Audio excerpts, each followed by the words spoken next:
अस्सलाम वालेकुम प्यारे व्यूअर्स और लिसनर्स। उम्मीद है आप सब खैरियत से होंगे। नावल पसंद आ रहा हो तो प्लीज़ लाइक कमेंट शेयर और सब्सक्राइब ज़रूर कीजिएगा। शुक्रिया। शिद्दत यार किस्त नंबर 7। सदर बेटा, तुम हमसे हमारी जान भी मांगोगी तो वो भी हाज़िर है। तुम्हारे अपने मायके में तुम्हारी क्या हैसियत है, मेरे ख्याल से हमें बताने की ज़रूरत नहीं। बस बेटा, हमें किसी आजमाइश में मत डालना जिससे निकलना हमारे लिए मुश्किल हो जाए। सदर के बड़े भाई चौधरी आसिफ ने बड़े मुअद्दबाना अंदाज में गुजारिश की थी। आसिफ भाई बहनें हमेशा अपने मायके में आकर हर चीज़ अपना हक समझती हैं और मुझे पता है कि मेरे भाइयों ने मेरा मान कभी नहीं तोड़ा। शादी के बाद हर वक्त हर बार मुझे वही मान दिया जितने की मैं हकदार थी। भाइयों ने जो मान मुझे हमेशा दिया, मगर मेरी भाभियों ने भी हमेशा मुझे नंद नहीं बहन समझकर बेहद प्यार किया, जिसके लिए मैं अपने भाई और भाभियों की बेहद शुक्रगुजार हूँ। यहाँ तक कि मेरे दोनों भतीजों और भतीजियों में भी मुझे अपनी माँ वाला रुतबा और इज़्ज़त दी है। मैं जानती हूँ कि ये आप लोगों की तरबियत है कि जो मैं अपने बेटे की करने में कहीं न कहीं कम पड़ गई हूँ। वो बेहद शर्मिंदा अंदाज में बोली थी। आप लोगों ने जो मुझे मान और प्यार हमेशा दिया है भाई, आज मैं उसी मान को लेकर अपनी झोली पे लाए अपने बेटे बलाज के लिए आपसे रिश्ते की उम्मीद लेकर आई हूँ। सबका डर सच साबित हो गया था। सबको यही डर था कि सदफ ये बात ना कह दे। ड्राइंग रूम में खामोशी तारी हो गई थी। चंद लम्हों के लिए ऐसा माहौल बन गया था कि ड्राइंग रूम में कोई इंसान ही मौजूद ना हो। बलाज इस वक्त ड्राइंग रूम में मौजूद नहीं था। वो इस वक्त अपने किसी खास काम के लिए वहाँ से जा चुका था। निकाह में आए हुए बाकी सब मेहमान भी जा चुके थे। सिर्फ सदफ वो वाहिद मेहमान थी। मेहमान कहें या घर का मेंबर, वो अपने मायके में बहुत दिनों के बाद आई थी, इसलिए रुक गई थी। तमाम लड़कियां बेहद थकी हुई थी और हैवी कपड़े और मेकअप उतारने के लिए सब मन्नत और फजर के रूम में इकट्ठी हो चुकी थी। अजलान और वजदान अपनी पुप्पो के पास इसलिए बैठे थे क्योंकि सदफ को बहुत अच्छा लगता था जब उसके भतीजे उसको इतना मान देते थे। लड़कियां भी अपनी पुप्पो पर जान देती थी, मगर इस वक्त इन चारों को आपस में बहुत सारी गप्पें मारनी थी, इसलिए वो वहाँ से फरार हो चुकी थी। स्वाए अजलान और वजदान के घर के बाकी सब बड़े वहाँ मौजूद थे। भाई साहब, मैंने ऐसा तो कुछ नहीं मांग लिया कि मेरे भाई खामोश हो जाएं। मुझे देने के लिए उनके पास कोई जवाब ही नहीं है, सदफ ने रूहानी शक्ल बनाकर कहा था, और आज अपने बेटे की मोहब्बत को साबित करने के लिए अपने भाइयों के आगे झोली फैलाकर बैठी हुई थी, जबकि हकीकत से वो वाकिफ़ थी कि बलाज की हरकतें बिल्कुल ऐसी नहीं थी कि उसके लिए हुरिया का रिश्ता मांगा जाता। मगर बलाज घर से ही अपनी माँ से ये वादा लेकर आया था कि अगर उसने अपने भाइयों से रिश्ता ना मांगा या उसके भाइयों ने इनकार कर दिया तो आज के बाद ना तो वो खुद ननिहाल में कदम रखेगा और ना ही अपनी माँ को आने देगा। सलाउद्दीन विक बीच में नहीं बोलना चाहते थे, क्योंकि एक तरफ उनकी बेटी थी तो दूसरी तरफ उनका बेटा था। दोनों ही रिश्ते उनके लिए बेहद अजीज थे, मगर सच्चाई से सलाहुद्दीन भी बखूबी वाकिफ़ थे। मगर वो चाहते थे कि इस बात का फैसला खुद रियाज करे, क्योंकि हुरिया रियाज की बेटी थी। वजदान और अजलान के चेहरे पर सख्त तासुरात थे। उन्हें बलाज बिल्कुल पसंद नहीं था। इन दोनों भाइयों की बलाज से बिल्कुल नहीं बनती थी। बलाज का शराब नोशी करना उनसे छुपा हुआ नहीं था, ऊपर से उसके आवारागर्द दोस्त जो उन दोनों को जहर लगते थे। ऐसे में वो अपनी इकलौती और लाडली बहन का रिश्ता कैसे बलाज के साथ करते। मगर फिलहाल वो अपने बाप और घर के बाकी बड़ों की बात सुनना चाहते थे कि वो क्या फैसला करते हैं। देखो सदफ बेटा, मेरे लिए तुम में और हुरिया में कोई फ़र्क नहीं है। मैं तुम्हें इनकार करने की हिम्मत नहीं रखता। मैं नहीं चाहता कि मेरी बहन टूटे दिल से मेरे घर से उदास होकर लौटे। मगर बेटा, तुम खुद अपने दिल से पूछो कि क्या बलाज वाकई हुरिया के लायक है। रियाज ने बहुत संजीदा और तहम्मुल मिजाजी से जवाब दिया था। देखें भाई, अगर आपको कोई बलाज से शिकायत है तो मैं नहीं कहूँगी कि वो गलत है। बलाज में बहुत सी कमियां हैं, मगर भाई मेरा तो वो बेटा है। मैं कैसे बर्दाश्त कर लूँ कि वो गलत रास्ते पर जा रहा है। इसीलिए तो मैंने ये कदम उठाया है। अगर मेरा खून, मेरी नस्ल की लड़की मेरे घर आएगी तो वो मेरी हिम्मत बनेगी। हम मिलकर बलाज को सीधे रास्ते पर ले आएंगे। अगर खुदा किसी मर्द की ज़िंदगी में अच्छी शरीके हयात दे दे तो तरीके शरीके हयात इस इंसान की पूरी ज़िंदगी को बदलने की सलाहियत रखती है। मुझे पूरा यकीन है कि हुरिया बलाज को बदल देगी।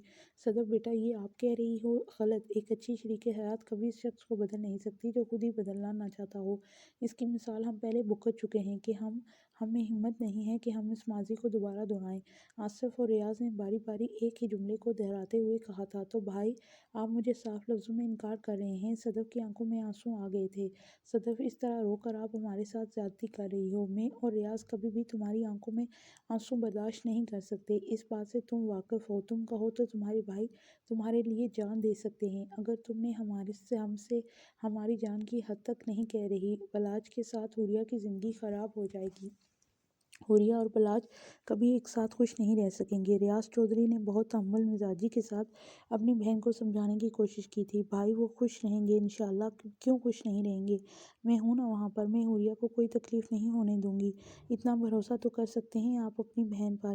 حوریہ پر آنے والی ہر مصیبت کے سامنے میں ڈٹ کر کھڑی ہو جاؤں گی۔ بھائی مجھے حوریہ زمن کی طرح ہی عزیز ہے، میں ایسا کیوں ہونے دوں گی؟ صدف اپنی طرف سے اپنے بھائیوں کو سمجھانے کی پوری کوشش کر رہی تھی۔ پھپھو پلیز آپ سمجھنے کی کوشش کریں، بلاج اور حوریہ کا کوئی جوڑ نہیں، یہ بات آپ میں پھپھو جانتی ہیں۔ حوریہ خود بھی کافی غصے والی ہے، حوریہ کبھی بھی بلاج کے ساتھ ایڈجسٹ نہیں ہو پائے گی۔ وجدان کے یہ کہنے پر صدف آنسو سے رونے لگی۔ پلیز پھپھو جان آپ روئیں تو نہیں، آپ کو رلانا یا دکھی کرنا میرا مقصد نہیں تھا۔ وجدان اپنی جگہ سے تڑپ کر اٹھتے ہوئے پھپھو کے پاس صوفے پر آ کر بیٹھ کر انہیں اپنے ساتھ لگاتے ہوئے چپ کروا رہا تھا۔ دوسری طرف اذلان آ کر بیٹھا اپنے پھپھو کے آنسو پونچھ رہا تھا۔ کتنا خوبصورت منظر تھا یہ منظر، کیسے دو خوبصورت شہزادے اپنے پھپھو کے آنسوؤں کو تڑپتے ہوئے ان کے پاس آ کر بیٹھ گئے تھے۔ کیسے نہ صدف اپنے بھتیجوں پر ناز کرتی، یہ بھتیجے نہیں صدف چودھری کا غرور تھے۔ رو تو نہیں تو اور کیا کروں؟ بلاج نے مجھ سے کہا ہے کہ اگر آپ لوگوں حوریہ کا رشتہ اس کے لیے نہیں دیں گے تو وہ آج کے بعد نہ تو خود اس حویلی میں قدم رکھے گا اور نہ ہی مجھے رکھنے دے گا۔ تو بتاؤ اذلان وجدان میں کیا کروں؟ بتاؤ اگر اولاد بری بھی ہو تو کیا ماں باپ اپنے بچے کو چھوڑ دیتے ہیں؟ اگر ہاتھ کی انگلی میں کوئی نقص پڑ جائے تو کیا ہم جلدی سے انگلی کو کاٹ کر پھینک دیتے ہیں؟ کیا ہم اس کا علاج کرنے کی کوشش نہیں کرتے؟ اس انگلی کا درد ہاتھ کو محسوس نہیں ہوتا؟ میں تم لوگوں کی بات سمجھتی ہوں، مگر تھوڑا سا تو مجھ پر یقین رکھو، میں نے بھی تو کچھ سوچ کر فیصلہ لیا ہوگا۔ وہ آنسوؤں سے بھیگے ہوئے لہجے میں بول رہی تھی۔ پلیز پھپھو جان آپ رونا تو بند کریں، ہماری بات بھی سمجھنے کی کوشش کریں۔ بلاج اور حوریہ ایک ساتھ دوسرے کے ساتھ کبھی گزارا نہیں کر سکتے۔ جہاں بلاج کا مزاج اکڑو اور سربراہ ہے، وہیں حوریہ بھی اسی مزاج کی حامل ہے۔ وہ ہمارے لاڈ پیار سے بہت خودسر ہو چکی ہے، وہ بلاج کی سختیاں برداشت نہیں کر پائے گی۔ جس طرح حالات کل کو مزید خراب ہو جائیں گے۔ آپ پریشان نہ ہوں، بلاج کچھ دن اکڑ دکھا کر خود ہی ٹھیک ہو جائے گا۔ اذلان نے اپنی پھپھو کو دلاسا دیتے ہوئے کہا۔ حوریہ بلاج کی ٹکر کی ہے، اسی لیے تو میں چاہتی ہوں کہ حوریہ میرے گھر کی بہو بنے۔ میں تو کہوں گی کہ حوریہ ہی وہ لڑکی ہے جو بلاج کو سیدھے راستے پر لا سکتی ہے۔ پلیز بھائی آپ لوگ میری جھولی بھر دیں، انشاءاللہ آنے والے وقت میں آپ خود کہیں گے کہ ہمارا فیصلہ ٹھیک تھا۔ بہت سمجھانے پر بھی صدف نہیں مان رہی تھی۔ بار بار منتیں کرنے اور رونے سے صدف کے دونوں بھائی بہت کڑی سچویشن میں بیٹھے ہوئے تھے، اور صلاح الدین کی اپنی حالت بھی اپنے بیٹوں سے کچھ مختلف نہ تھی۔ تو وہ حوریہ کا رشتہ دینا چاہتے تھے اور نہ ہی اپنی بیٹی کو روتے ہوئے دیکھ سکتے تھے۔ ایسے میں کرتے بھی تو کیا کرتے؟ دوسری طرف اذلان اور وجدان تھے جو اپنے باپ کو بہن کی محبت کے آگے جھکتا دیکھ کر ذہنی تناؤ کا شکار ہو رہے تھے، کیونکہ صدف کے بہت زیادہ رونے اور منتیں کرنے پر ریاض چودھری نرم پڑنے لگا تھا۔ اس کی بیگم ثریا چودھری بھی اپنی نند کو روتے ہوئے نہیں دیکھ سکتی تھی، کیونکہ ہمیشہ ان میں بہنوں والا رشتہ رہا تھا۔ صدف نے اپنے بھائی کے منہ سے ہاں بلوا کر ہی دم لیا تھا، بس اس کے بعد کیا تھا؟ وجدان تو اپنے غصے کو برداشت کر کے اپنے چہرے کے زاویے کو ٹھیک رکھنے کی پوری کوشش کر رہا تھا، کیونکہ یہی صلاحیت تو تھی چودھری وجدان ورک کی کہ وہ جوش میں بھی خود پر قابو پانا رکھنا جانتا تھا، جبکہ غصے میں بھی خود پر قابو رکھنا جا سکتا تھا۔ جبکہ اذلان وجدان سے بہت مختلف تھا، جہاں وہ خوش مزاج تھا وہیں فوراً سے اپنے جذباتوں کو چہرے سے ظاہر بھی کر دیتا تھا۔ ایسے ہی اس نے رشتے کی حامی کا سنا تو وہ جھٹکے سے غصے سے وہاں سے اٹھ کھڑا ہوا۔ اس نے ایک دو بار کہا کہ بابا جان مجھے بلاج حوریہ کے لیے بالکل پسند نہیں، مگر اسے چودھری ریاض ورک نے خاموش کروا دیا تھا، یہ کہہ کر میں اپنی بہن کو روتا ہوا اپنے گھر سے نہیں بھیج سکتا، اس کے لیے چاہے مجھے حوریہ کا رشتہ دے کر ہی اپنی بہن کو چپ کیوں نہ کروانا پڑے۔ اذلان کے باپ نے دو ہی جملوں میں اپنا فیصلہ سنا دیا تھا۔ جتنا غصہ اذلان کو تھا اس سے کیا ہی زیادہ غصہ وجدان کو تھا، مگر وجدان خود کو قابو کیے سخت زاویے لیے ہوئے بیٹھا تھا، کیونکہ وہ اپنے پھپھو کے سامنے ایسا کچھ نہیں بولنا چاہتا تھا جس سے ان کی دل آزاری ہوتی۔ بھائی صاحب آپ کا بہت بہت شکریہ، اللہ تعالیٰ ہمیشہ میرے بھائیوں کو سلامت رکھے، میرے مائکے میں خوشیاں برقرار رہیں، صدف چہکتے ہوئے بول رہی تھی۔ آمین ثم آمین۔ ڈرائنگ روم میں بیٹھے ہوئے سب لوگوں نے آمین کہا تھا، سوائے وجدان اور اذلان کے۔ صدف اب اس کے بعد کبھی اپنے بھائیوں کے پیار کا امتحان مت لینا اور حوریہ کا بہت خیال رکھنا۔ بھائی صاحب نے حوریہ کا رشتہ دے کر تمہارا دل خوش کر دیا ہے، تمہاری بات مان لی، مگر اب سے आगे सब कुछ तुमको खुद संभालना है, क्योंकि ना तो तुम अपने बेटे के मिजाज से ना वाकिफ़ हो और ना ही तुम हुरिया के मिजाज से। हुरिया अपने साथ गलत चीज़ कभी बर्दाश्त नहीं करेगी, इस चीज़ को हमेशा तुम मद्देनज़र रखना। चौधरी आसफ़ ने अपनी बहन को कहा, जो हुरिया का चचा था। जी जी भाई, आप बिल्कुल बेफिक्र हैं, मैं हुरिया का जमल से भी ज़्यादा ख्याल रखूंगी। मैं उसे कोई परेशानी नहीं होने दूंगी, ये वादा है मेरा आपसे। और रही बात कि हुरिया अपने साथ कोई गलत बात बर्दाश्त नहीं कर सकेगी, मैं भी यही चाहती हूँ कि वो अपने साथ कुछ भी गलत बर्दाश्त ना करे। अगर बलाज ईंट है तो हुरिया पत्थर, कोई तो ऐसा होना चाहिए जो उसकी टक्कर का हो।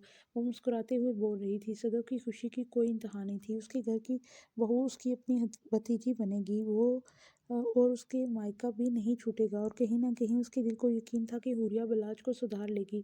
अब ये बात किस हद तक सही साबित होने वाली थी, ये तो आने वाला वक्त ही बताएगा। सदफ खुशी खुशी रिश्ता लेकर चली गई थी, जबकि सलाउद्दीन साहब ने भी अपनी बेटी को कुछ नसीहतें की कि अब वो रिश्ता ले रही है तो हुरिया का ख्याल भी रखेगी। हुरिया को किसी तरह की परेशानी नहीं होनी चाहिए, जिसकी जिम्मेदारी सदफ ने पूरी तरह से उठाई थी।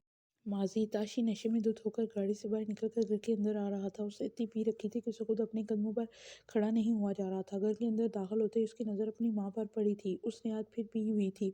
उसकी माँ ने उससे भरी नज़रों से उसकी जानब देखा था, जो जाए नमाज तख्त पर बैठी हुई नमाज पढ़ रही थी। वो कहाँ है, उसको भेजो कमरे में। अपनी माँ की बात का जवाब दिए बिना ताशी ने चश्मिश को रूम में आने का कहा। कुछ तरस खाओ उस बच्ची पर, कहने को शर्म वाली बात है। रोज शराब में धुत होकर आ जाते हो और कुत्तों की तरह नोचते हो उसको। बस कर दो, खुदा का खौफ करो। गलती हो गई हमसे, गुनाह हो गया जो इस बच्ची को तुम्हारे साथ रिश्ता जोड़ने पर मजबूर कर दिया। अगर मुझे पता होता कि तुम इतने बेगैरत निकलोगे कि शादी के बाद भी नहीं सुधरोगे, तो खुदा की कसम में कभी मैं उस बच्ची का रिश्ता तुम्हारे लिए नहीं लाती। तुमने उस बच्ची को सालों का बीमार बना दिया है। आज उसकी माँ के सब्र का बंध टूट चुका था। ताशी की माँ रोज़ वो चश्मिश के चेहरे और गर्दन पर उसकी वहशत के निशान देखती थी। अब तो आपसे ये गुनाह हो गया है, अब पछताने का कोई फ़ायदा नहीं होगा। अब तो वो मेरी बीवी है और मैं आपके लेक्चर सुनने के मूड में नहीं हूँ। इसे भेजो कमरे में। हमेशा का बदतमीज़ ताशी इस अंदाज से अपनी माँ से बात करते हुए चश्मिश को रूम में आने का मुतालबा कर रहा था। नहीं आएगी वो आज कमरे में। जानवर हो तुम, जानवर। शर्म आती है तुम्हें अपना बेटा कहते हुए। तुम दरिंदे हो जिसे ना औरत की इज्जत का लिहाज है, ना माँ बाप की परवरिश का। उसकी माँ जाए नमाज तह लगाते हुए गुस्से भरी नज़रों से देखते हुए बोल रही थी। मैं भी देखता हूँ कैसे नहीं आती। वो है कहाँ? वो अगर मैंने उसकी खाला उधेड़ दी तो मेरा नाम भी ताशी नहीं। वो लड़खड़ाते कदमों से बावर्ची की जानब खाने की जानब बढ़ा था। उसकी उम्मीद के मुताबिक चश्मिश किचन में खड़ी हुई सब्जियां काट रही थी। चश्मिश की ज़िंदगी में कोई रंग नहीं था, कोई खुशी नहीं थी, इसलिए वो अक्सर किचन में जाकर मशगूल हो कर लेती थी। अब तो कई कई दिनों तक चश्मिश के खुद के कान उसकी आवाज़ से ही सुनते थे। चश्मिश ने बोलना छोड़ दिया था, खामोशी को अपना साथी बना लिया था। बस नमाज के बाद जब ज़्यादा दिल भर जाता तो वो किचन में आ जाती, जहाँ पर वो खड़ी होकर सब्जियाँ काटते हुए या खाना बनाते हुए अपना टाइम पास करती रहती थी। अपने घर वालों को वो कुछ नहीं बताती थी। उसने खुद को ज़िंदगी से पूरी तरह से कट कर रखा था। बस सांसें थी जो कब तक चल रही थी। उनको हराम मौत मारकर ख़त्म नहीं करना चाहती थी। विकी उस दिन के बाद कभी घर नहीं आया था। उसके ना आने से शायद वो चश्मिश के लिए आसानियाँ पैदा कर गया था, क्योंकि उस दिन के बाद ताशी ने कभी चश्मिश पर हाथ नहीं उठाया। चश्मिश उसके खिलाफ कुछ बोलती नहीं थी। वो इसके हाथों की कठपुतली बन चुकी थी। ताशी कहते था चश्मिश वहीं करती थी, कभी अपने होठों पर शिकवा नहीं लाती थी। उसके ऊपर दरिंदगी के जिन निशानों को देखकर उसकी माँ तड़प रही थी, चश्मिश तो अपने ऊपर होने वाली इन वहशत ज़दा रातों को अपनी ज़ुबान तक भी नहीं लाई थी। उसके बावजूद आज उस पर जुल्म की इंतहा होने वाली थी। कमीनी, तुम मेरी माँ को मेरे खिलाफ भड़काती हो। क्या कहती हो कि मैं तुम पर जुल्म करता हूँ? आज मैं बताता हूँ जुल्म कैसा होता है, तशद्दुद करना किसे कहते हैं, वहशी किसे कहते हैं। ताशी ने आते ही बिना उसकी संभलने का मौका दिया उसके बालों से घसीटते हुए अपने साथ लेकर जा रहा था। ताशी वही सारे जुमले दोहरा रहा था जो उसकी माँ ने उसे कहे थे। हालांकि इसमें चश्मिश का कोई कसूर नहीं था। उसको तो पता भी नहीं था कि बाहर क्या बात हुई है। वो दर्द से कराहते हुए इसके साथ घसीटती चली जा रही थी। छोड़ दे बेगैरत उसको, उसने मुझे कुछ नहीं बताया। अंधी नहीं हूँ मैं जो उसके चेहरे पर नजर आने वाले बदन पर तुम्हारी वहशत के निशान न देख सकूं। ताशी की माँ भागती हुई राहदारी में उसके हाथ से चश्मिश के बालों को छुड़ा रही थी। हट जाए पीछे, मेरी बीवी है, इस पर मेरे सिवा किसी की हुक्मरानी नहीं है। वो अपनी माँ को धक्का देकर पीछे करते हुए उसके बालों पर अपनी गिरफ्त मजबूती से बनाए हुए उसे अपने साथ लेकर जा रहा था। धक्का देने से उसकी ज़ईफ माँ नीचे गिर पड़ी। किचन से भागकर नौकरानी ने उसे उठाया था। चश्मिश को बालों से घसीट कर अपने रूम में ले गया और अपना दरवाज़ा बंद कर दिया। अंदर से चश्मिश की चीखों की आवाज़ें बाहर आ रही थी। उसकी माँ ने नौकरानी का हाथ पकड़कर दरवाजे से बाहर खड़ी दरवाज़ा पीट पीट कर तजाएं कर रही थी कि वो इस बच्ची को छोड़ दे। उसका कोई कसूर قصور نہیں تھا، مگر تاشی نشے میں دھت دھت جنگلی بھیڑیے کی طرح اس پر تشدد کیے جا رہا تھا۔ بیلٹوں سے مار مار کر اس کے پورے وجود پر تاشی نے نیل ڈال دیے تھے، پھر بھی اس کا دل نہیں بھرا تھا۔ اس کے دونوں گالوں پر اپنے دانت کاٹ کر اسے اذیت دے رہا تھا۔ چشمش کی دردناک حقیقتوں کو سن کر آج پوری حویلی رو رہی تھی۔ درد کی شدت اتنی تھی کہ چشمش برداشت نہیں کر سکی تھی اور وہ بے ہوش ہو گئی تھی۔ اس کے بے ہوش وجود کو گھوسے مارتے ہوئے وہ اسے ہوش میں لانے کی کوشش کر رہا تھا، مگر جب وہ ہوش میں نہیں آئی تو پھر تھک کر پھولی سانسوں کے ساتھ بیڈ پر گر گیا۔ کچھ دیر بعد دروازے پر اس کے باپ کی بھاری غصیلی آواز آئی اور ساتھ میں دروازہ بہت زور کے ساتھ پیٹا گیا۔ تاشی کی ماں نے اس کے باپ کو فون کر کے بلوایا تھا، تاشی دروازہ کھول دو ورنہ آج مجھ سے برا کوئی نہیں ہوگا، یہ نہ ہو کہ میں تمہیں خود اپنے ہاتھوں سے گولی مار دوں۔ اس کے باپ نے دروازہ پیٹنے کے ساتھ جب غصے سے بولا تو تاشی نے لڑکھڑاتے قدموں کے ساتھ دروازہ کھول دیا تھا۔ کمرے کے اندر آتے ہی تاشی کے باپ نے تاشی کے منہ پر زوردار دھپڑ مارا تھا۔ بے غیرتی کی حد ہوتی ہے تاشی، مجھے تو لگتا ہے کہ تم میرا خون ہی نہیں ہو۔ باپ کے تھپڑ سے تاشی لڑکھڑا گیا تھا۔ اس کی ماں اور نوکرانی بھاگ کر زمین پر پڑی ہوئی بے ہوش چشمش کو اٹھا کر بیڈ پر ڈال رہی تھی۔ اس کا جسم ٹھنڈا پڑ چکا تھا، اس پر تشدد کی انتہا ہو چکی تھی تو اس کا جسم واضح نظر آ رہا تھا۔ جلدی سے ڈاکٹر کو بلائیں، اس کی ماں نے گھبراتے ہوئے تاشی کے باپ سے کہا تھا۔ تاشی بیڈ کے پاس رکھے ہوئے صوفے پر آرام سے ٹانگ پر ٹانگ رکھے بیٹھ گیا تھا، جیسے کہ کچھ ہوا ہی نہ ہو۔ کچھ دیر کے بعد ڈاکٹر آ گئی تو دونوں مردوں کو روم سے باہر جانے کا کہا تھا۔ پہلے تو ڈاکٹر نے حیرانی سے چشمش کی جانب دیکھا تھا، اس پر تشدد کی انتہا، ظلم کی داستان چیخ چیخ کر بیان کر رہا تھا، مگر تاشی کے باپ کی اچھی خاصی جان پہچان تھی اور یہ ڈاکٹر بھی ان کی جان پہچان کی ہی تھی۔ اس نے ڈاکٹر کو پہلے ہی کافی حد تک حقیقت سے واقف کر دیا تھا، اس لیے ڈاکٹر نے کوئی سوال تو نہیں کیا، مگر غصہ ڈاکٹر کی آنکھوں سے بھی ظاہر ہو رہا تھا۔ مرد حضرات کے باہر جانے کے بعد ڈاکٹر نے اس کے زخموں کو صاف کر کے مرہم لگائی تھی اور ساتھ میں خوشخبری بھی سنائی تھی کہ چشمش ماں بننے والی ہے۔ تاشی کی روز کی وحشت میں کب خدا نے اسے ماں بننے کی نعمت سے نواز دیا، یہ بات تو خود بھی چشمش کو پتہ نہیں چلی تھی۔ کافی دنوں سے چشمش کی طبیعت نڈھال سی تھی، مگر اس کا دھیان تو اس بات کی طرف کیا ہی نہیں تھا۔ گھر کے لوگ عجیب کشمکش کا شکار تھے، سمجھ میں نہیں آ رہا تھا اس بات پر خوش ہوں یا سوگ منائیں۔ پھر سب نے یہی سوچا کہ شاید اولاد کی خوشی تاشی کو بدل دے اور چشمش کی زندگی میں سکون آ جائے۔ تاشی بہت خوش تھا، اب اس کی ایک نئی ڈیمانڈ شروع ہو چکی تھی کہ اس کو بیٹا چاہیے۔ اس طرح دن گزرتے گئے، اب تاشی اپنے ہونے والے بچے کی وجہ سے اس پر تشدد نہیں کرتا تھا، مگر راتوں کو اس پر اسی طرح سے ٹوٹ کر اپنی بھوک مٹاتا تھا۔ اپنی طرف سے تو وہ اس پر بہت رحم دکھا رہا تھا۔ بس اسی طرح سے 9 مہینے پورے ہو گئے اور چشمش نے ایک پیارے سے بیٹے کو جنم دیا۔ تاشی کی خوشی کی انتہا نہیں تھی، اس کا وارث آ گیا تھا۔ اتنے بیٹے کو گود میں اٹھا کر پتہ نہیں کیا کیا بولے جا رہا تھا۔ چشمش اپنے بیٹے کو دیکھ کر بھی خوشی کے جذبات سے خالی تھی۔ تاشی نے اس کی زندگی کے رنگ کچھ اس طرح سے چھینے تھے کہ زندگی کی اتنی بڑی خوشی بھی اس کی زندگی میں رنگ نہ بھر پائی تھی۔ مبارکباد دینے اپنی بیٹی کے گھر پہلی اولاد کی خوشی سیلیبریٹ کرنے چشمش کے گھر والے بھی آئے ہوئے تھے۔ چشمش نے تو بالکل چپ سادھ دی تھی، وہ نہ تو اچھا بولتی تھی نہ برا، بس خالی خالی آنکھوں میں ہزاروں سوال تھے جس کا کوئی جواب نہیں تھا۔ اپنے گھر والوں کے پوچھنے کے باوجود چشمش کبھی کچھ نہیں بتاتی تھی۔ نہ تو تاشی بدلا تھا نہ چشمش کا وقت گزرتا گیا اور چشمش کا بیٹا 6 سال کا ہو گیا تھا۔ تاشی نے شروعات سے ہی اپنے بیٹے کی پرورش اپنی جیسی کرنی شروع کر دی، شکار پہ بھی اسے ساتھ لے جاتا، بندوق کا شوقین رہا تھا۔ اس کی ماں کے خلاف ہمیشہ اس کے چھوٹے سے ذہن میں زہر گھولتا رہتا تھا، اور بے شرمی کی انتہا تو یہ تھی کہ اس نے اپنے بیٹے کو یہ بتا دیا تھا کہ اس کی ماں کریکٹر لیس ہے اور اس کے چاچو کے ساتھ سیٹنگ تھی۔ اپنی بیٹی کی نظروں میں تاشی نے خود کو مظلوم ثابت کر رکھا تھا۔ شروعات سے ہی چشمش نے اپنے بیٹے کی آنکھوں میں اپنے لیے نفرت دیکھی تھی۔ چشمش نے اس بات پر بھی صبر کر لیا، وہ کچھ نہ کہتی تھی۔ شروع ہی سے اس کا بیٹا اپنے باپ کے ساتھ اٹیچ ہو گیا تھا، وہ اپنے ماں باپ سے دور رہنے لگا تھا، مگر اللہ تعالیٰ کی لاٹھی بے آواز ہوتی ہے۔ جب اس کا بیٹا 6 برس کا ہوا تو خراب آوارہ شرابی دوستوں کی محفل میں بیٹھ بیٹھ کر تاشی نے اپنا بیڑا غرق کر لیا تھا۔ ہر ایک دوسرے بندے کے ساتھ تاشی کی دشمنی تھی، لڑائی جھگڑے ہر دن کرنا تاشی کی فطرت بن چکا تھا۔ دشمنیاں بڑھتے بڑھتے ایک دن جھگڑے میں تاشی کو گولی لگی اور اس کی لاش گھر آ گئی تھی۔ اکڑ مزاج اور خود کو زمینی خدا سمجھنے والا 4 کندھوں پر سوار ہو کر گھر آیا تھا۔ سچ کہوں تو شاید تاشی کے ماں باپ کو بھی تاشی کے مرنے کا زیادہ صدمہ نہیں ہوا تھا۔ بے شک وہ ان کی اولاد تھا، مگر ایسی اولاد جو ان کے جسم کا کینسر بن چکا تھا، جو آہستہ آہستہ پوری جسم میں زہر پھیلا رہا تھا۔ اس کا زہر کا اثر تاشی کے بیٹے پر بھی ہونے لگا تھا۔ تاشی کا بیٹا بہت معصوم تھا، مگر اس کے دماغ میں اپنے باپ کی باتوں کا گہرا اثر نظر آتا تھا۔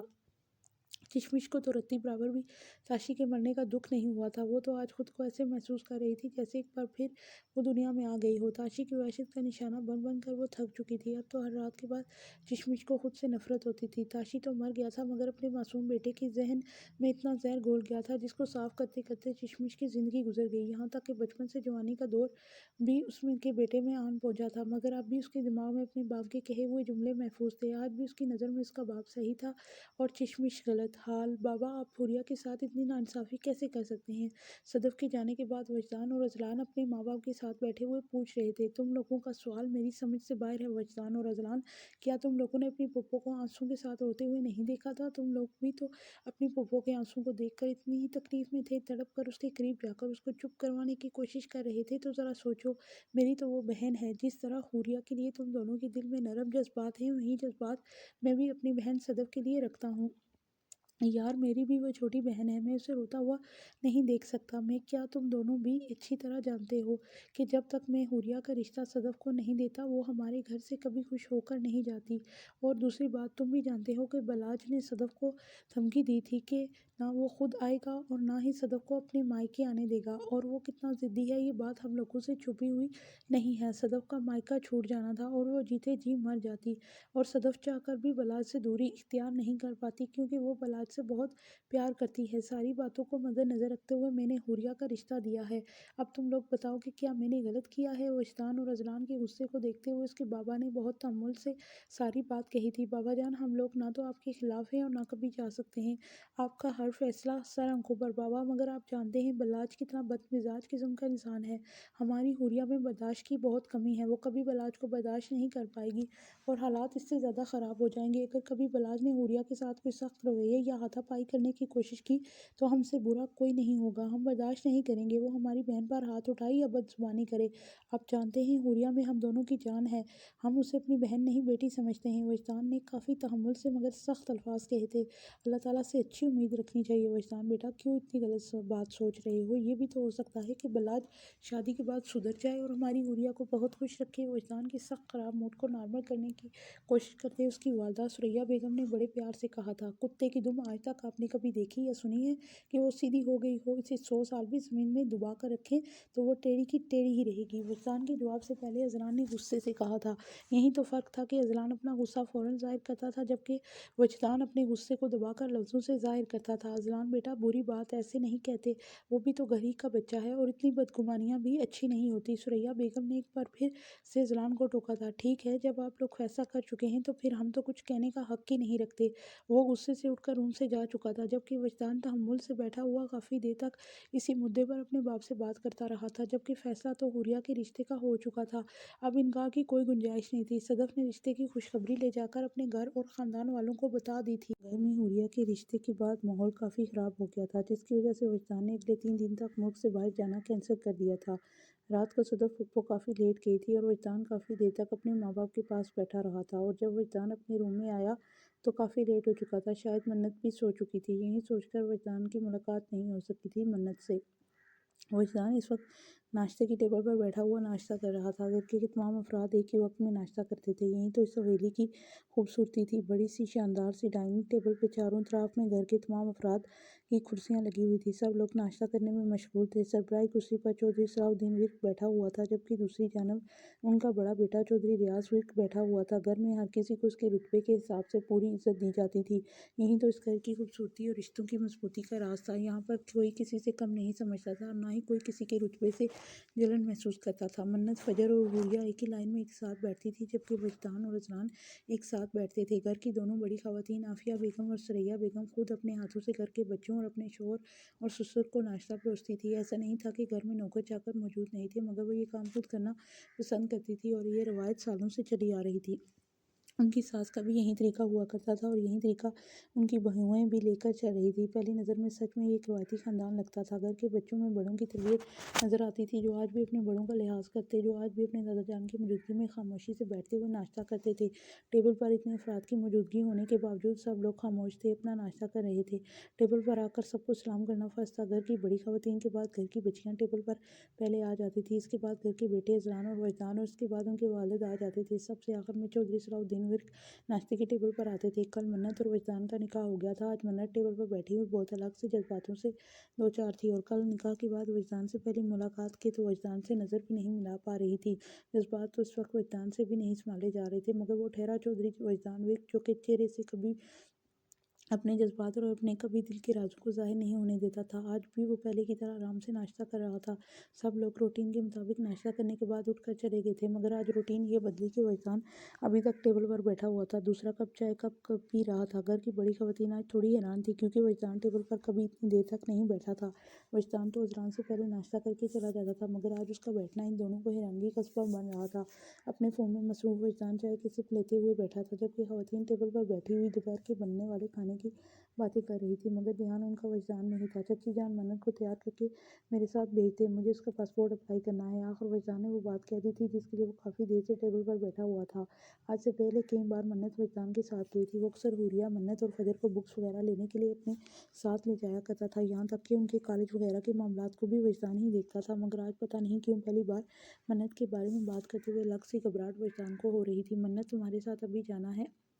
मन्नत की माँ आफिया बेगम ने सोचते हुए कहा था। जी अभी जाना है? क्यों चची, को इतराज़ है? आप तो ऐसे रिएक्ट कर रही हैं जैसे मन्नत पहली बार मेरे साथ कहीं जा रही हो। बचपन से एक साथ रहे हैं और मन्नत के बाद मेरे साथ गई है, ये बात या आज कुछ बदल गया है? घबराहट तो वजदान के दिल में भी थी, मगर वो ओवर रिएक्ट करते हुए पहली बार बहुत सारी बातें खुद से कह गया था। दोनों औरतों के लब मुस्कुरा दिए थे। संजीदा मिजाज, हर बात का पूरा पूरा जवाब देने वाला वजदान, हर बात को हैंडल करने वाला वजदान आज खुद घबराहट का शिकार था। जानती तो वो भी थी कि वजदान मन्नत को निकाह के बाद कोई ट्रीट वगैरह देना चाहता था होगा, मगर कहने से कतरा रहा था। नहीं बेटा, ऐसी तो कोई बात नहीं, तुम मन्नत को ले जाओ, मैं भी मन्नत को बोल देती हूँ कि वो तैयार हो जाए।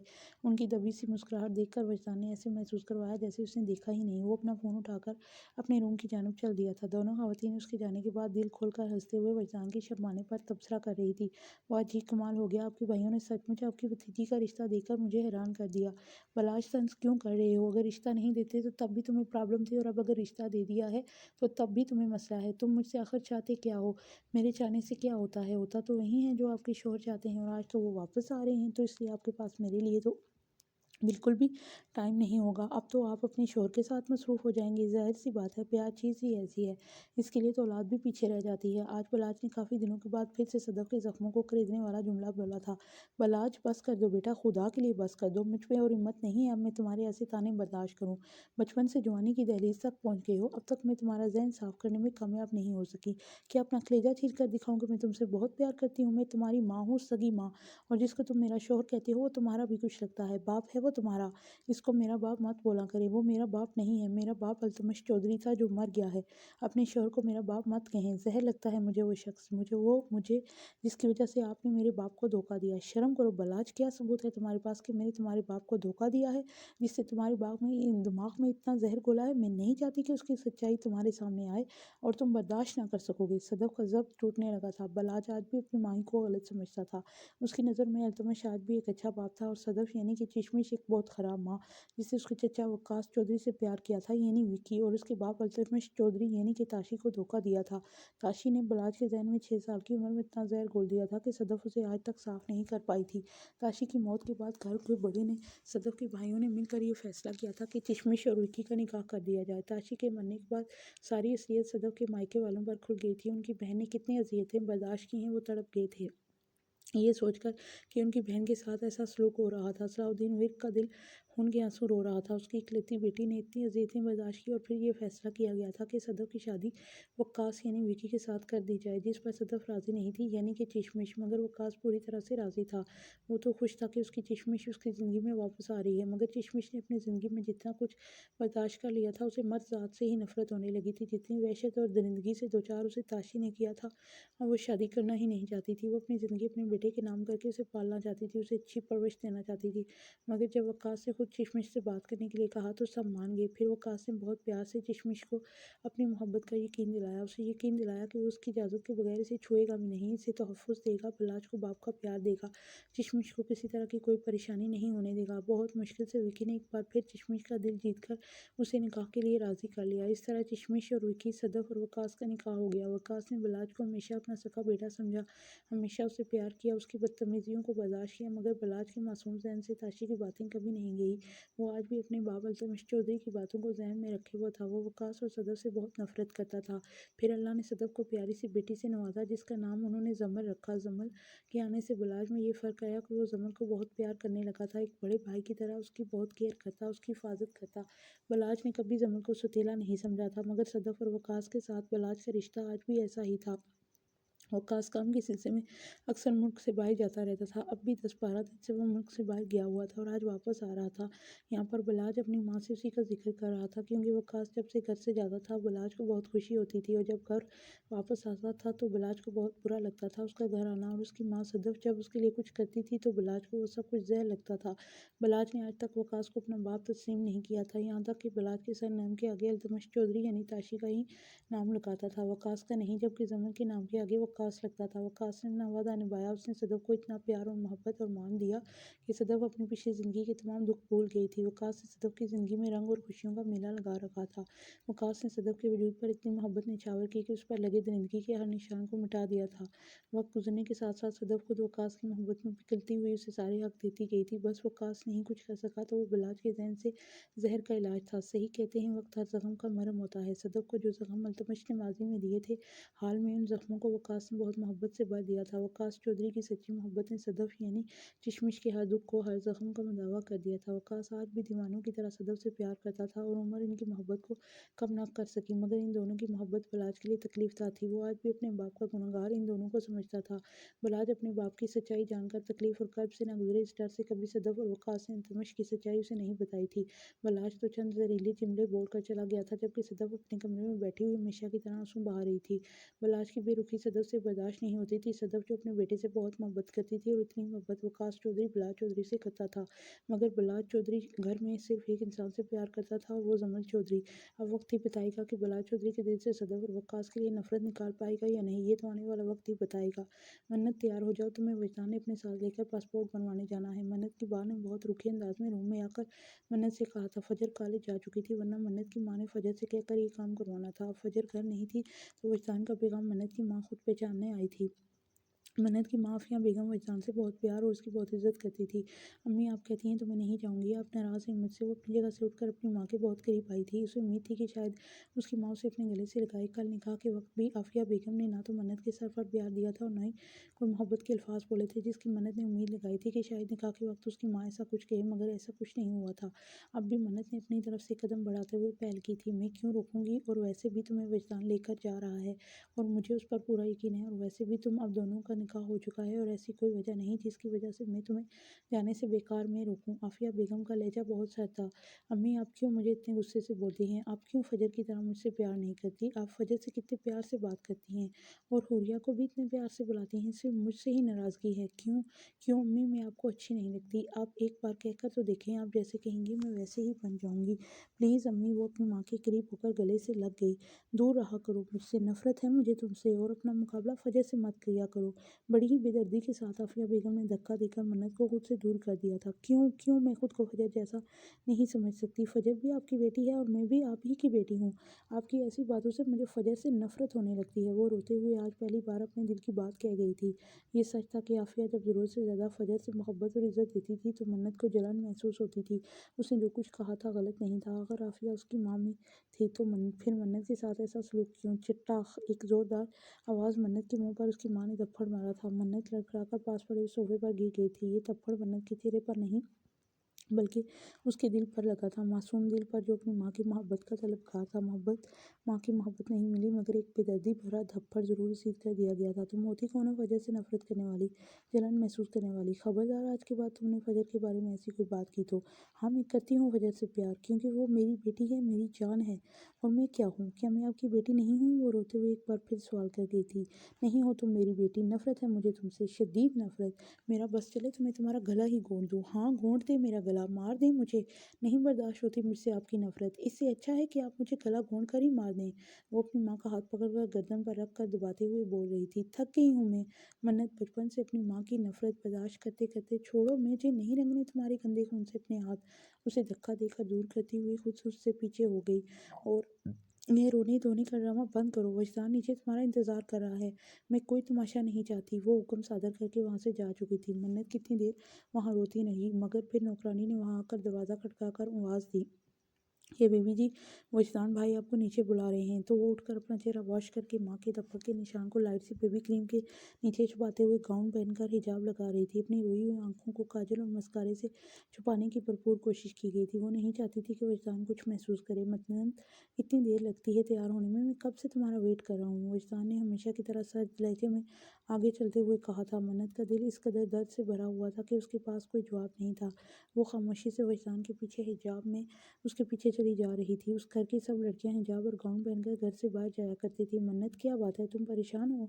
मन्नत की खामोशी पर वजदान ने पलट कर उसको देखते हुए सवाल किया। मेन गेट के दोनों तरफ पर खूबसूरत बड़े बड़े गार्डन बने हुए थे, जिसमें रंग बिरंगे फूल और खुशनुमा पौधे लगे हुए थे। बड़े बड़े दरख्तों से गुजरती हुई राहदारी वो गुजर रहे थे। मन्नत खामोश तबीयत की मालिक नहीं थी। मन्नत उस वक्त भी खामोश नहीं रहती थी जब वो वजदान से डरती थी, और अब तो वजदान ने दिल खोलकर कल निकाह के बाद उससे अपनी मोहब्बत का इजहार किया था। तो अब उसकी खामोशी वजदान को खटक रही थी। नहीं, कोई परेशानी नहीं। लफ्ज़ और लहजा बिल्कुल भी आपस में मेल नहीं खा रहे थे। वो किससे अपने तासुरात छुपाने की कोशिश कर रही थी, जो बिना कहे उसके दिल की हर बात जानने का हुनर जानता था। वजदान विर्क तो उसके दिल की धड़कनें सुनकर उसके दिल की बात समझ सकता था, और फिर कैसा हो सकता था कि वो इतना रोए और थप्पड़ खाने के बावजूद वजदान विर्क पर उसका दर्द जाहिर ना होता। वजदान ने कुछ देर ठहरकर गहरी नज़रों से उसके हिजाब में लपेटे हुए बेरौनक चेहरे को देखा था। बेबी क्रीम की लगाकर अपनी माँ के थप्पड़ के निशान को चेहरे से छुपाने की नाकाम कोशिश की गई थी, क्योंकि चौधरी वजदान वीर की बाज जैसी तेज़ आंखें अपनी बीवी के मखमली गोरे गाल पर लगे निशान देख चुकी थी। बेबी क्रीम की लेयर थिक होने के बावजूद उसकी माँ के हाथ की छाप वाज़ह नजर आ रही थी। अपनी खूबसूरत आंखों पर काजल और लाइनर मस्कारा लगाकर भी वो वजदान की नज़रों से ये बात नहीं छुपा सकी थी कि वो बहुत देर तक खिचलियों के साथ रोती रही है। उसकी आंखों पर सोजन हो चुकी थी। बहुत शिद्दत से रोने की वजह से उसकी आंखें सुर्ख लाल हो रही थी। मन्नत के साथ आफिया बेगम की बेरुखी इस घर में सब जानते थे। वजदान भी इस बात से वाकिफ था, मगर वो ऐसा क्यों करती हैं ये बात कोई नहीं जानता था। आखिर ऐसी क्या बात थी जो आफिया बेगम अपनी ही बेटी से इतनी नफरत करती हैं। वजदान जहाँ अपनी चची से बहुत प्यार और एहतराम करता था, वहीं उनकी ये बात वजदान को बचपन से ही जहर लगती थी। जब जब मन्नत आफिया की वजह से रोती थी तो वजदान को अपनी चच्ची पर बहुत गुस्सा आता था। वजदान और अजलान को वो हमेशा से अपने बेटों की तरह प्यार करती थी। आफिया का खुद का कोई बेटा नहीं था, इसलिए वो वजदान और अजलान को ही अपना सगा बेटा समझती थी। वजदान और अजलान भी अपनी चच्ची की इज्जत में कोई कमी नहीं छोड़ते थे। वो भी अपनी चच्ची से बहुत प्यार करते थे, मगर वजदान को हमेशा अपनी चच्ची आफिया की बेरुखी मन्नत के साथ बहुत खटकती थी। वो ऐसा कोई हक नहीं रखता था जिसकी वजह से वो बोल सकता। वजदान इस वक्त भी अंदाज़ा लगा सकता था कि ज़रूर उसकी चच्ची ने कुछ कहा है, मगर उसके चेहरे पर जो थप्पड़ का निशान था वो इसके चेहरे पर नहीं, वजदान के दिल पर लगा था। वजदान आफिया बेगम की बेरुखी मन्नत से उसे बर्दाश्त करता था, मके वो इसकी माँ है, मगर मन्नत पर कोई हाथ उठाए ये बात चौधरी वजदान विर्क कभी बर्दाश्त नहीं कर सकता था। नहीं बर्दाश्त कर सकता था कि उसकी जान उसकी यार पर कोई हाथ उठाए। ये हक वो किसी को भी नहीं दे सकता था, उसकी माँ को भी नहीं। चच्ची ने तुम्हें थप्पड़ मारा है? सज लहजे से वजदान ने सवाल किया। नहीं, झूठ बोलने की ज़रूरत नहीं। मैं जानता हूँ चच्ची का तुम्हारे साथ क्या रवैया है। बस मन्नत, ये आखिरी बार था जो चच्ची जान ने तुम्हारे साथ ये सलूक कर लिया है। आज के बाद ऐसा कुछ नहीं होगा। किसी को इजाज़त नहीं है मेरे यार को तकलीफ़ पहुँचाने की। बहुत दबे और सर्द लहजे से दांतों को पीसते हुए वजदान बोल रहा था। नहीं, आप अम्मी को कुछ नहीं कहेंगे, वो मेरी माँ है, उनको पूरा हक है, वो मुझसे सब कुछ कह सकती हैं। मन्नत की आंखों से आंसू निकलकर उसके गालों को भिगो रहे थे। ये आंसू उसके गालों पर नहीं बल्कि वजदान के दिल पर गिर रहे थे। अब तुम मेरी बीवी हो, बाकी सब रिश्ते पीछे रह गए हैं, और वजदान विर्क की ये कभी बर्दाश्त नहीं करेगा कि कोई उसकी बीवी पर हाथ उठाए। ये हक मैंने किसी को नहीं दूंगा। तुम्हारी आंखों से निकलते हुए आंसू मैं कभी और किसी सूरत में बर्दाश्त नहीं करूंगा। अपने मजबूत हाथों में आज पहली बार घर के बाहर वजदान ने मन्नत के हाथ को थामा था, और बड़े हक से उसके हाथ को थामते हुए अपनी गाड़ी की जानब लेकर जा रहा था। गाड़ी का गेट मन्नत के लिए वजदान ने खुद खोला था। मन्नत को बिठाकर दूसरी जानब से होता हुआ गाड़ी के अंदर बैठ गया तो गार्ड्स ने जल्दी से दरवाज़ा बंद कर दिया। वजदान अपनी बड़ी सी फेवरेट ब्लैक गाड़ी में मन्नत को लेकर घर से निकला था। सारे रास्ते में मन्नत और वजदान के दरमियान कोई ज़्यादा बात नहीं हुई थी, क्योंकि मन्नत अंदर से बहुत ज़्यादा डिस्टर्ब थी और वजदान उसके साथ चची के किए गए रवैये की वजह से गुस्से में था। गाड़ी वजदान के फार्म हाउस के बाहर जाकर रुकी थी। ये वजदान का अपना फार्म हाउस था, जो कि बेहद खूबसूरत और एक बहुत बड़े रकबे पर बना हुआ था। इर्द गिर्द वजदान के हिस्से की जो ज़मीनें थी वो फैली हुई थी। चौधरी सलाहुद्दीन विर्क ने एक काम बहुत अच्छा किया था कि अपने हर पोते और बेटे की ज़मीनों को मखसूस करके रखा हुआ था। बज़ाहिर सारा कारोबार एक था, मगर हर एक को अपने हिस्से का पता था कि किसके हिस्से की कितनी जायदाद है। वजी, आप मुझे यहाँ क्यों लाए हैं? मन्नत ने फार्म हाउस के गेट के अंदर दाखिल होते हुए सवाल किया था। कल मेरी तुमसे मुलाकात फिक्स थी, मगर मिल नहीं सका, इसके लिए माजरत करने लाया हूँ। इसकी कोई ज़रूरत नहीं, कोई बात नहीं, हम नहीं मिल सके। प्लीज़ आप मुझे घर ले चलें। मन्नत घबराते हुए बोली थी। मन्नत की घबराहट, मन्नत की हथेलियाँ पसीने से भीग चुकी थी। ऐसा नहीं था कि वो पहली बार वजदान के साथ घर से बाहर कहीं आई थी। घबराती तो वजदान से वो हमेशा थी, मगर आज की घबराहट और पहले वाली घबराहट में बहुत फ़र्क था। पहले वो वजदान से डरती थी, मगर आज वो इसके जज्बातों से घबरा रही थी, जिनको वो कल बहुत करीब से देख चुकी थी। यार वजदान, तुम चाहो या ना चाहो, मैं तो माजरत करके रहूँगा, वो मन्नत की घबराहट को देखते हुए मुस्कुराते लबों के साथ बोला था। गाड़ी से उसका हाथ पकड़कर अपने खूबसूरत फार्म हाउस के अंदर दाखिल हुआ था। फार्म हाउस के अंदर वजदान का बहुत खूबसूरत कमरा बना हुआ था, जिसके अंदर वजदान मन्नत को लेकर आया था। सैफुर रहमान, जो वजदान का बहुत ख़ास आदमी था, उसने सारा इंतज़ाम वजदान के कहने पर उसके आने से पहले ही कर रखा था। वजदान के रूम को बहुत खूबसूरत तरीके से सजाया गया था। रूम के अंदर दाखिल होते हुए मन्नत घबराहट का शिकार थी। वो नफ़ी में सर को हिलाते हुए रूम के अंदर नहीं जा रही थी। मन्नत, तुम मेरी हो, इसलिए यूँ घबराकर मुझे शर्मिंदा मत करो। जब तक तुम पर मेरा एक जायज़ और पाक हक नहीं था, वजदान विर्क ने ऐसा कोई कदम नहीं उठाया था। अब पूरे हक से तुम्हें यहाँ लेकर आया हूँ। एक रुखसती को बीच में लाकर मेरे अरमानों के दिल आज़ारी मत करना।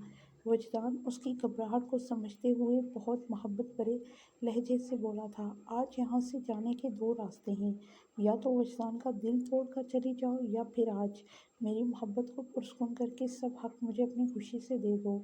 मन्नत, यहाँ पर कुछ भी गलत नहीं है। तुम मेरी बीवी हो, और इससे बढ़कर कोई और रिश्ता दुनिया में पाकीज़ा नहीं हो सकता। फैसला आज तुम्हारे हाथ में है, या तो मुझे मेरा जायज़ हक सौंप दो, या फिर नाराज़ होकर मेरा दिल तोड़कर चली जाओ। आज मन्नत को वजदान ने बहुत कड़ी सिचुएशन में लाकर खड़ा कर दिया था।